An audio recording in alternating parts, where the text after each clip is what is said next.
இது ஒரு CBN தயாரிப்பு. நீங்கள் பார்த்துக் கொண்டிருப்பது ஒரு புதிய வாழ்க்கை நிகழ்ச்சி. வணக்கம். ஒரு புதிய வாழ்க்கை நிகழ்ச்சிக்கு உங்களை அன்புடன் வரவேற்கிறோம். இந்த நிகழ்ச்சியின் மூலமாக உங்களை சந்திச்சதில் ரொம்பவே சந்தோஷப்படுறோம். ஜூன் மாதம் முடிஞ்சு ஜூலை மாதத்துக்குள்ளே வந்துட்டோம். புதிய மாதம் புதிய தலைப்பை தான் தியானிக்க இருக்கிறோம். இந்த மாதம் ஒரு ஸ்பெஷலான சாவியை தரப்போகிறோம். அதாவது உங்கள் வாழ்க்கையில் இருக்கக்கூடிய பூட்டுகள் எல்லாவற்றையும் திறக்கக்கூடிய சாவியாக அது இருக்குது. இந்த சாவியுடைய பெயர் ஜெபம். உங்கள் வாழ்க்கையில் பூட்டி இருக்கக்கூடிய எல்லா கதவுகளையும் திறக்கக்கூடிய ஒரு வல்லமை இந்த ஜெபத்துக்கு இருக்குது. இதை தான் இந்த மாதம் முழுவதும் நம்ம தியானிக்க இருக்கிறோம். இப்போ நம்ம ரெபேக்கா அவங்கள சந்திக்க போகிறோம். இந்த மாதம் நம்ம என்னென்ன பார்க்க இருக்கிறோம் அப்படிங்கிறத ரெபேக்கா நமக்கு சொல்லுவாங்க. உங்களோட வார்த்தைகளுக்கு ரொம்ப நன்றி. ஜெபம் உலகத்தை நகர்த்தும் கைகளை செயல்பட வைக்குது. நண்பர்களே, இந்த விஷயத்தை நீங்களும் நானும் பல தடவை கேட்டிருக்கோம். ஜெபத்தோட வல்லமையையும் உண்மையையும் நாம வாழ்க்கையில் அனுபவிச்சிருக்கோமா? இல்ல ஜெபத்தோட வாழ்க்கையை மாற்றக்கூடிய வல்லமைய நம்முடைய வாழ்க்கையில நாம எப்பவாவது தெளிவா புரிஞ்சுக்கிட்டு இருக்கோமா? நண்பர்களே, ஆண்டவர் இயேசு கிறிஸ்து மேல நம்பிக்கை உள்ளவங்க ஒண்ணு சேர்ந்து ஒரே மனசோட ஜெபம் பண்றப்ப அந்த ஜெபத்துல வல்லமை இருக்குன்னு பைபிள் சொல்லுது. ஜெபத்துக்கு முன்னாடி நம்மள பகைக்கிறவங்கள நாம மன்னிக்கிற மாதிரி ஆண்டவர் இயேசு கிறிஸ்து நம்மோட தவறுகளையும் மன்னிக்கிறாரு. அப்படி பண்ற ஜெபத்துல கூட வல்லமை இருக்கு. மத்தவங்களுக்கு காட்டுறதுக்காக இல்லாம உண்மையோடு நேர்மையோடு ஜெபம் பண்றப்ப அந்த ஜெபத்திலையும் வல்லமை இருக்கு. ஏன்னா ஜெபங்கிறது தினமும் நாம செய்யற ஒரு சடங்கு கிடையாது. ஆனா ஜெபங்கிறது தேவன்கிட்ட பேசுறதுக்காக அவர் நமக்கு தந்த ஒரு மிகச்சிறந்த கருவி. அதன் மூலமா நம்ம மனசுல இருக்கிற நிறைய விஷயங்களை நாமளே தேவன்கிட்ட நேரடியா சொல்ல முடியும். வாங்க நண்பர்களே, இந்த ஜூலை மாசத்துல ஜெபத்தை பத்தி நம்ம நிறைய விஷயங்களை கத்துக்கலாம். அதுக்கான பிரார்த்தனைகளையும் பாடல்களையும் நாம கேட்டுக்கலாம். அது மட்டும் இல்ல, தங்களோட வாழ்க்கையில ஜெபத்தோட வல்லமையை பார்த்த நபர்களை இந்த நிகழ்ச்சியில நாம சந்திப்போம். கடைசியில் எனக்கு தேவன்கிட்ட தான் வர வேண்டியதாச்சு. தேவனை தவிர என்னோட மகளுக்கு யாருமே உயிர் தர முடியாதுங்கிறத நான் நல்லாவே புரிஞ்சுக்கிட்டேன். பணத்தாலையும் என் மகளை காப்பாற்ற முடியல, அறிவாலையும் காப்பாற்ற முடியல. பிறகு ஒரு நாள் வீட்டுக்கு வந்து தேவனுக்கு முன்னாடி முழங்கால் போட்டேன். என்னோட பெட்ல நான் தனியா இருக்கிறப்போ கிட்டத்தட்ட 6-7 மாசத்துக்கு அப்புறமா எனக்கு ரொம்பவும் வேதனையா இருந்துச்சு. நம்பிக்கை இல்லாத நிலையில இருக்குன்னு தான் எனக்கு தோணுச்சு. ஏன்னா பெரிய டாக்டர்ஸால கூட என்னை சரி பண்ண முடியல. அதனால அப்படிப்பட்ட சூழ்நிலையில என்னால என்னோட அடுத்த பிறந்த நாளை கூட பார்க்க முடியாம போயிடுமோ அப்படிங்கிற ஒரு எண்ணம் என் மனசுக்குள்ள வந்துருச்சு. உங்க வாழ்க்கையிலையும் கூட ஜெபம் மாற்றத்தை கொண்டு வரணும்னு நீங்க விரும்புறீங்களா நேயர்களே? இன்னைக்கு உங்க வாழ்க்கையில ஜெபத்துக்கு வாய்ப்பு தாங்க. CBN பிரேயர் லைன் நம்பர் 9910401010ல உங்க காலுக்காக நாங்க காத்திருப்போம். ஏன்னா எங்களோட CBN பிரேயர் லைன் டீம் உங்க கூட சேர்ந்து ஜெபம் பண்ண ரொம்ப ஆர்வமா இருக்காங்க. நண்பர்களே, நீங்களும் நாங்களும் சேர்ந்து இந்த மாசம் ஜெபம்னா என்ன, ஏன் ஜெபம் செய்யணும், எப்படி செய்யணும்னு கத்துக்குவோம். ஏன்னா ஜெபத்தின் வல்லமைய நீங்களும் நானும் புரிஞ்சுக்கிறப்ப அதுதான் நம்ம வாழ்க்கையில ஒரு மிகப்பெரிய வெற்றியா இருக்கும்னு நான் நம்புறேன். நண்பர்களே, தேவன் உங்களை ஆசீர்வதிப்பாராக. நான் திரும்பவும் உங்களை இன்னொரு நிகழ்ச்சியில சந்திக்கிறேன். அது வரைக்கும் நம்ம தொடர்ந்து இந்த நிகழ்ச்சியை பார்க்கலாம். நன்றி ரெபேக்கா. இந்த மாதம் முழுவதும் நம்ம என்னெல்லாம் பார்க்க இருக்கிறோம் அப்படிங்கிறத ரொம்ப அழகாக சொன்னீங்க. ஜெபத்துடைய வல்லமையை பற்றி நம்ம தெரிஞ்சுக்க போகிறோம். நிறைய சாட்சிகள், பாடல்கள், பிரசங்கங்கள் எல்லாவற்றையுமே நாங்கள் உங்களுக்காக வழங்க போகிறோம். இப்போது வருவது ஒரு சிறிய இடைவேளை. இடைவேளைக்கு பிறகு பார்க்கலாம்.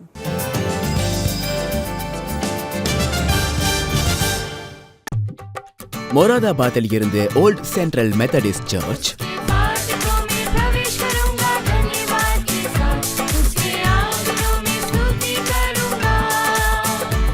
மற்றும் ஜீசஸ் கேர் மினிஸ்ட்ரீஸ்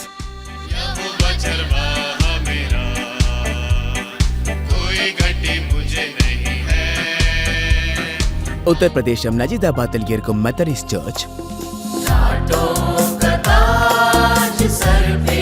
सजा है वो मेरा मसीह वो मेरा ஜூலை மாதத்தில் நாட்டில் பல இடங்களில் இருந்து இந்த அழகான பாடல்களை கலர்ஸ் டிவியில் பாருங்கள். மேலும் கிறிஸ்துவ பாடல்களை கேட்பதற்காக CBN இந்தியா யூடியூப் சேனலை இன்றைக்கே சப்ஸ்கிரைப் செய்து கொள்ளுங்கள்.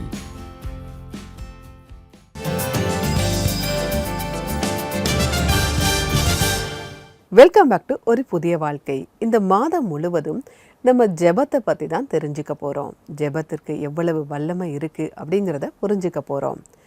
ஜெபம் என்பது ஒரு சாவி மாதிரி. அதாவது இந்த சாவியை வச்சு நம்ம வாழ்க்கையில் இருக்கக்கூடிய எல்லா கடினமான பூட்டுகளையும் திறக்க முடியும். தேவனுடைய விருப்பத்தை நம்ம நிறைவேற்ற முடியும். இன்றைக்கி ஜூலை 1ஆம் தேதி தேசிய மருத்துவர்கள் தினமாக இருக்குது.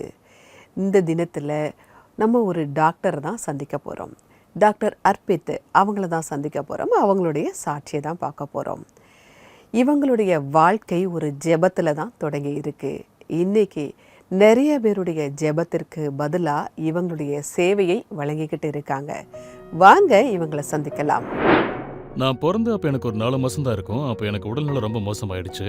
அது என்னன்னா எனக்கு குடல் இறக்கம் ஏற்பட்டுச்சு. அதனால என்னை ஹாஸ்பிட்டல் அட்மிட் பண்ணாங்க. அந்த ஹாஸ்பிட்டல் இருந்த டாக்டர்ஸ் எல்லாருமே கிட்டத்தட்ட நம்பிக்கை இழந்துட்டாங்க. என்னோட அம்மா, என் குடும்பம், அப்புறம் ஒரிசாவோட சர்ச்சின் ஜெபத்தின் மூலமா, அப்புறம் எனக்கு ஆப்ரேஷன் பண்ண கிறிஸ்துவ டாக்டர் மூலமா அன்னைக்கு எனக்கு ஆப்ரேஷன் நல்லபடியாக முடிஞ்சிச்சு. நம்மளோட ஆண்டவர் எனக்கு என் உயிரை திருப்பி கொடுத்தாரு. அதுக்கப்புறம் அந்த நாள்ல இருந்து என்னோட அம்மாவும் அப்பாவும் அவங்களோட ஒரே மகனை டாக்டராக்க விரும்பினாங்க. நானும் டாக்டர் ஆயிட்டேன். என்னோட பேரு அர்பித். நான் தேவனுடைய பிள்ளை. அவருக்குள்ள நான் மறுபடியும் பிறந்திருக்கேன். நான் ஒரு மெடிக்கல் டாக்டராக இருக்கேன். இப்போ நான் ஒரு பொது சுகாதார ப்ரொஃபஷனலாக இருக்கேன். நான் லக்னோவில் பொதுமக்களோட சுகாதார நலனுக்காக செயல்படுற ஒரு நிறுவனத்தில் டாக்டராக நான் சேவை செஞ்சுக்கிட்டு இருக்கேன். நானும் என்னோட குடும்பமும் ஒரிசால இருக்கிற புவனேஸ்வரை சேர்ந்தவங்க. அதோட இப்போ நானும் என்னோட மனைவி பிரியங்காவும் எங்களோட 10 வயசு மகன் ஜோஷ்வாவோட கடந்த 7 வருஷமா லக்னோவில் இருக்கோம். பொதுமக்களோட சுகாதாரத்தில் நாங்கள் ஈடுபடுற விஷயம் அல்லது நாங்கள் தர்ற ட்ரீட்மெண்ட், அதோட நோக்கம் என்னன்னா, நோய் வர்றதுக்கு முன்னாடியே அதை தடுக்கிறதுக்காக அந்த சமுதாய மக்களுக்கு கற்றுக் கொடுக்கறது தான். சொல்லப்போனால் இது உண்மையில் ரொம்பவே எளிமையான ஒரு விஷயந்தான். அதை எளிமையான உதாரணத்தோட எல்லாருக்கும் விளக்கமாக சொல்லி தருவேன். உதாரணத்துக்கு, குழந்தைங்க சாப்பிட்றதுக்கு முன்னாடி கைகளை கழுவுவாங்கன்னா சாப்பாடு சம்பந்தமான நோய்கள் அவங்களுக்கு வராது. பொதுமக்களின் சுகாதாரத்தின் சேவை அப்படிங்கிறது சமுதாயத்தில் நோயின் தாக்கம் குறைய, நோயை வேர்லிருந்து தடுக்கிறது தான். அப்படி தடுத்துட்டோம்னா எந்த பிரச்சனையுமே ஏற்படாது. இந்த பொதுமக்களின் சுகாதாரத்தில் நோயாளிகள் அல்லது ஒரு நபர் டாக்டர் கிட்ட போகிற சூழ்நிலை ஏற்படக்கூடாதுன்னு நாங்கள் முயற்சி செய்கிறோம். பொதுமக்கள் அதை புரிஞ்சுக்கவும், சமுதாயத்துக்கு கற்றுத்தரவும், எதிர்காலத்தில் அவங்க டாக்டர் கிட்ட போகணும்னு அவசியப்படுற நோய்களில் இருந்து அவங்கள பாதுகாக்கவும், அவங்களுக்கு தடுக்கும் மருந்துகள் இல்லைன்னா தடுப்பூசியை ஏற்பாடு செய்யவும் நாங்கள் சமுதாயத்தில் ஏற்கனவே இருந்த நோயோட நிலைமையை அடிப்படையாக வச்சு சில முக்கியமான விஷயங்களில் ஈடுபடுறோம். மக்களுக்கு இது மூலமாக விழிப்புணர்வை ஏற்படுத்துகிறோம். அவங்க இதனால் அடிக்கடி டாக்டர் கிட்ட போக வேண்டிய நிலைமை ஏற்படாது. எங்களோட இந்த களத்தில் தேவனோட செயலாக நான் பார்க்குற அந்த மறக்க முடியாத ஒரு விஷயம் என்னன்னு கேட்டிங்கன்னா, அது கிழக்கு உத்தரப்பிரதேசத்தில் ஒரு விஷயம் நடந்துச்சு. அது என்னன்னு பார்த்தீங்கன்னா, சில வருஷங்களுக்கு முன்னாடி வரைக்கும் அங்கே இருக்கிற குழந்தைகளுக்கு அக்யூட் ஆன்செட் ஃபேப்ரைல் சிண்ட்ரோம் அப்படிங்கிற ஒரு நோய் இருந்துச்சு. இதை அங்கே இருக்கிறவங்கெல்லாம் அங்கே இருக்கிற வழக்கு மொழியில் மூளைக்காய்ச்சல்னு சொல்லுவாங்க. ஆனால் தேவனோட கிருபையால் நாங்கள் ஒரு அமைப்பாக உத்தரப்பிரதேச அரசாங்கத்தோட இணைஞ்சு சமுதாய அளவில் சரியான நேரத்தில் அதில் செயல்பட முடிஞ்சது. நாங்கள் அங்கே மேற்கொண்ட சுகாதார நடவடிக்கைகளால் அதன் விளைவாக இந்த அக்யூட் ஆன்செட் ஃபீப்ரைல் சிண்ட்ரோமால கேஸ்களும் இறப்பின் எண்ணிக்கையும் ரொம்பவே குறைஞ்சது. ஒப்பிட்டு பார்க்கறதுக்காக சொல்லணும் அப்படின்னா 2017 வரைக்கும் ஒவ்வொரு வருஷமும் கிட்டத்தட்ட 650 குழந்தைங்க இந்த வியாதியால் இறந்துக்கிட்டு இருந்தாங்க. ஆனால் தேவனோட கிருபையால் போன வருஷம் இந்த எண்ணிக்கை குறைஞ்சு நீங்கள் நம்பவே முடியாத அளவுக்கு ஒற்றை இலக்கத்தில் வந்து நின்று இருக்கு. நான் பார்த்ததை அடிப்படையாக வச்சு சமுதாயத்துக்கு என்னோட செய்தியை நான் தர்றேன். ஏன்னா சமீபத்தில் நீங்கள் பார்த்துருப்பீங்க, கொரோனா உலகம் முழுக்க பரவுச்சு. அதுக்கப்புறம் பார்த்தீங்கன்னா அது அப்படியே போயிடுச்சு. நிறைய பேர் இறந்து போனாங்க. மத்தேயு 25:40 நான் ஒரு வசனத்தை சொல்கிறேன். ஆண்டவர் இயேசு கிறிஸ்து அங்க இப்படி சொல்லியிருக்காரு, மிகவும் சிறியவராகிய என் சகோதரரான இவர்களில் ஒருவனுக்கு நீங்கள் எதை செய்தீர்களோ அதை எனக்கே செய்தீர்கள். இதுல 2 அற்புதமான விஷயங்கள் இருக்கு. முதல்ல அவரு அவங்கள தன்னோட சகோதர சகோதரிகள்னு சொல்றாரு. அதனாலதான் நாம அவருடையவர்களாக இருக்கோம், அவரோட குடும்பத்துல இருக்கோம். அவங்களுக்காக நாம ஏதாவது செய்யறப்ப, நம்மளை விட கம்மியான வசதி உள்ளவங்களுக்கு நாம செய்யறப்ப ஒரு விஷயத்த நாம எப்பவும் மறந்துடக்கூடாது. உண்மையாவே அதை நாம ஆண்டவருக்காக தான் செய்யறவங்களா இருக்கோம்.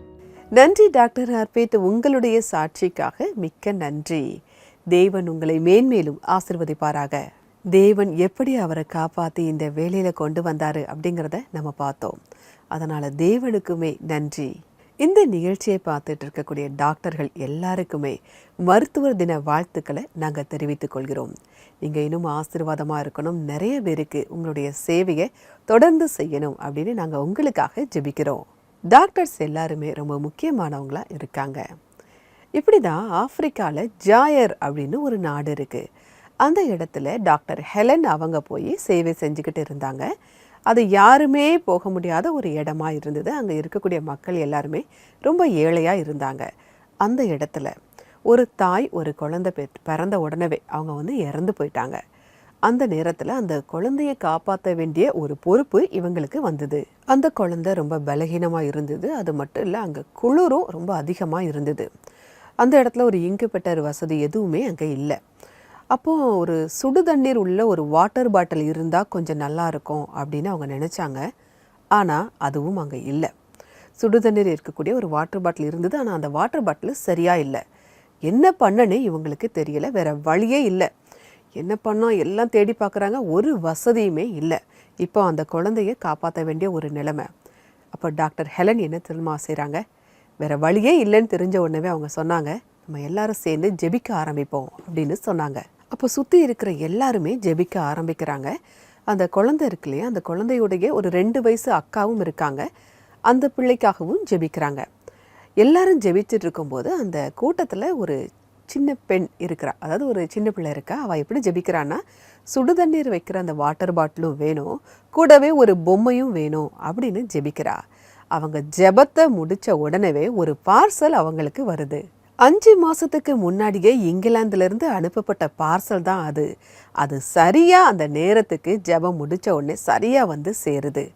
அதில் எல்லா மருந்துகளும் இருந்தது, சுடுதண்ணீர் வைக்கக்கூடிய அந்த வாட்டர் பாட்டிலும் இருந்தது. அப்போ அந்த கூட்டத்தில் ஜெபம் செஞ்ச அந்த சிறுமியில், நான் பொம்மைக்காக ஜெபிச்சேன் இல்லையா, கண்டிப்பாக அதில் ஒரு பொம்மையும் இருக்கும் அப்படின்னு வேகமாக அவள் தேடி பார்க்குறா. அவள் எதிர்பார்த்த மாதிரியே அந்த பார்சலில் ஒரு பொம்மையும் இருந்தது. 5 மாதத்துக்கு முன்னாடியே அனுப்பப்பட்ட ஒரு பார்சல். அதாவது ஜெபத்தில் நீங்கள் ஒரு விஷயத்தை கேட்குறீங்க, ஆனால் அதற்கு முன்னாடியே தேவன் அதை நமக்கு நிறைவேற்றி தருகிறார் அப்படிங்கிறது தான் இந்த சம்பவம் நமக்கு ஞாபகப்படுத்துது. அது மட்டும் இல்லை, பைபிள்லேயும் ஒரு வசனம் இருக்குது. உங்களுக்காக அந்த பகுதியை நான் வாசிக்கிறேன். ஏசாயா 65ஆம் அதிகாரம் 24ஆம் வசனம். அப்பொழுது அவர்கள் கூப்பிடுகிறதற்கு முன்னே நான் மறு உத்தரவு கொடுப்பேன், அவர்கள் பேசும்போதே நான் கேட்பேன். இந்த வசனத்தின்படி நம்ம பார்க்கும்போது நம்ம விடாமல் தொடர்ந்து ஜெபம் செய்யணும்.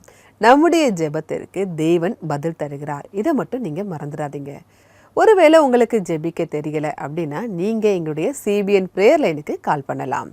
உங்களுடைய ஜெப குறிப்புகள் இருந்தாலும் நீங்கள் தெரியப்படுத்தலாம். எங்களுடைய நம்பர் 9910401010. இந்த நம்பருக்கு நீங்கள் வாட்ஸ்அப்பும் அனுப்பலாம். உங்களுக்காக ஜெபிக்க நாங்கள் தயாராக காத்துக்கிட்டு இருக்கோம். அது மட்டும் இல்லை, ஜூலை 1ஆம் தேதி, அதாவது இன்னைக்கு CBN இந்தியா யூடியூப் சேனலை நம்ம லைவாக ப்ரேயர் பண்ண போகிறோம். நீங்கள் அதுலேயும் கலந்து கொள்ளலாம். உங்களுடைய ஜெப விண்ணப்பங்கள் எதுவாக இருந்தாலும் நீங்கள் எங்களுக்கு தெரியப்படுத்தலாம். உங்களுக்காக நாங்கள் ஜெபிப்போம். இப்போது வருவது ஒரு சிறிய இடைவேளை. இடைவேளைக்கு பிறகு சேர்ந்து ஜெபிப்போம்.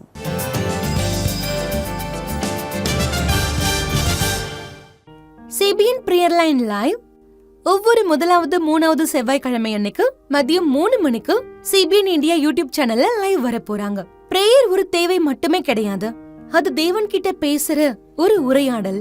பிரார்த்தனையால எல்லா சூழ்நிலைகளையும் மாத்த முடியும். சோ நீங்க இந்த லைவ் பிரேயர்ல கண்டிப்பா கலந்துக்கணும். 1ஆம் தேதி மற்றும் 15ஆம் தேதி ஜூலை மாதம். CBN பிரேயர் லைன் நம்பர் 9910401010க்கு கால் பண்ணுங்க இல்லனா வாட்ஸ்அப் பண்ணுங்க.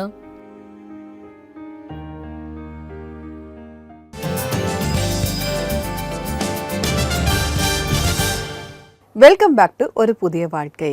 இன்னைக்கு நம்ம ஜெபத்தை பற்றி கற்றுக்கிட்டு இருக்கோம். ஜெபத்தை பற்றி நிறைய பேருக்கு நிறைய சந்தேகங்கள் இருக்கு. இப்போது ஏதேனும் சந்தேகம் பகுதியை பார்க்கலாம்.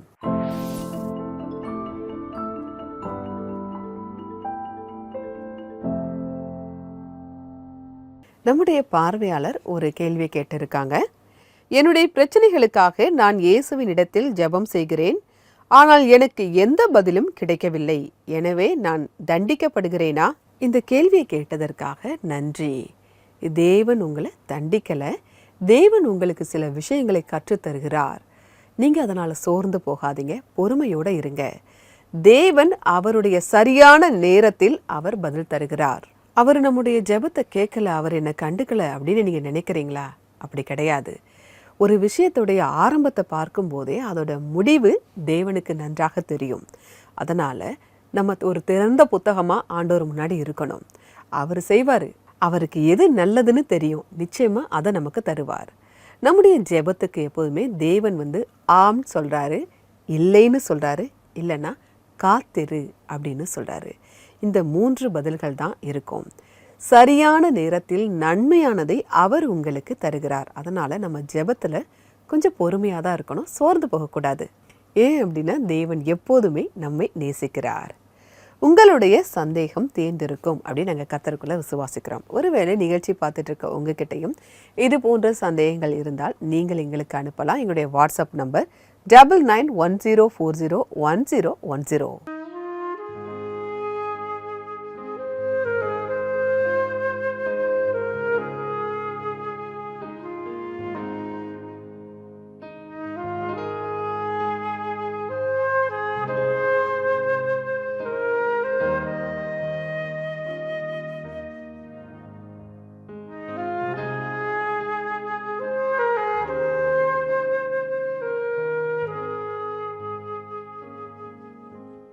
அன்பின் பரலோக பிதாவே, இந்த நேரத்திற்காக நன்றியோடு உம்மை துதிக்கிறோம் அப்பா.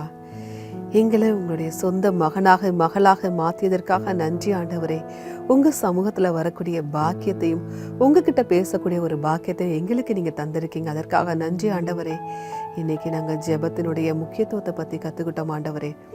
ஜெபம் உங்ககிட்ட பேசுவதற்கான ஒரு முறையாகவும் நீங்கள் சொல்கிறத கேட்கக்கூடிய ஒரு முறையாகவும் இருக்குது ஆண்டவரே.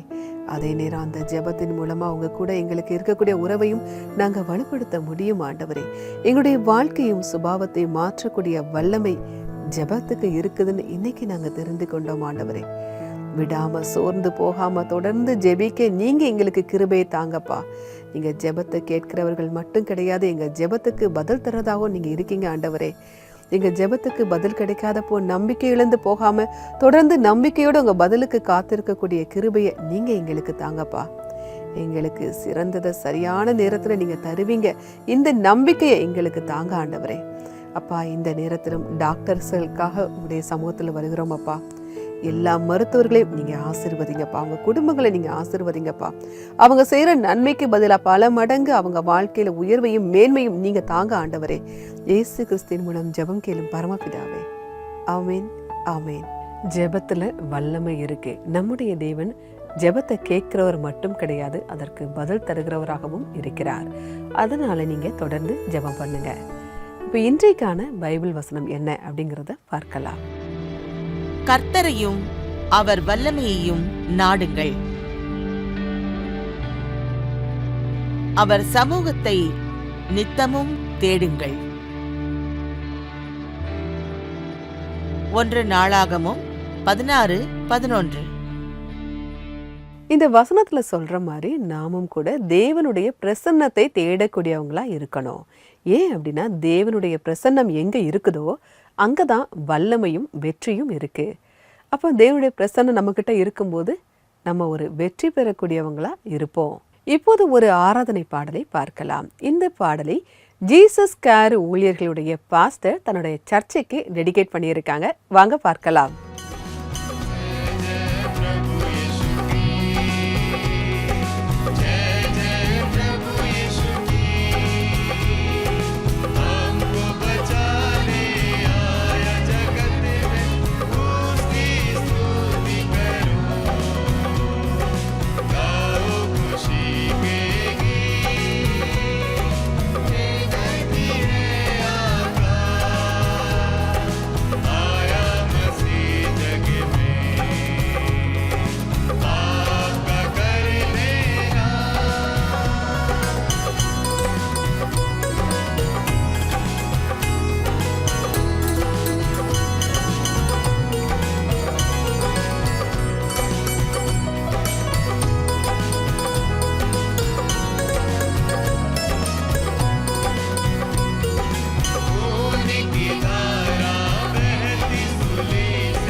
இந்த பாடலுக்காக நன்றி. தேவன் உங்களை ஆசிர்வதிப்பாராக.